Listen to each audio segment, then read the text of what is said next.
Получив письмо 29 апреля этого года.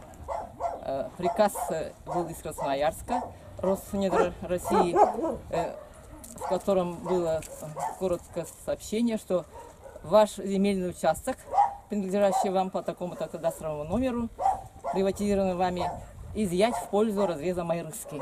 Получив это письмо, я поехала после праздников майских в прокуратуру обратиться. На каком основании? Ну, там напишите заявление, копии сняли этого приказа, моего этого пая, ксерокопию сделали. Сказали, мы обратимся выше, позвоним вам, сообщим подробности, на каком основании я могу искать защиту у вас, как у правоохранительных органов. Да, сказали в прокуратуре.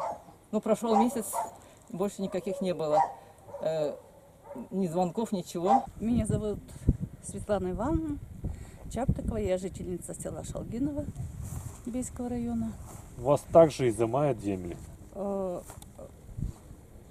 Участок, принадлежащий, оформленный на моего мужа, да, подлежит изъятию. Об этом мы узнали из нашей районной газеты, где было опубликовано постановление об изъятии таких-то участков под такими-то кадастровыми номерами, таких-то собственников в пользу Майрыкского разреза.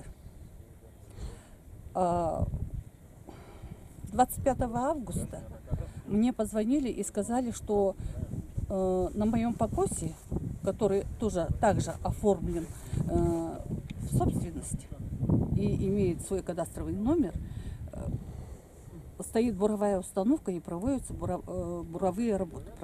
У вас еще не отобрали, это ваш покос? Да, это мой покос, которого не было в списке под изъятие.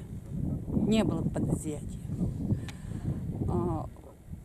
Мы позвонили участковому и вызвали его, чтобы он приехал для разбирательства. Я участковому сказала, что мы бы хотели вот этот протокол предоставить в прокуратуру. Хотим написать заявление. По какому праву?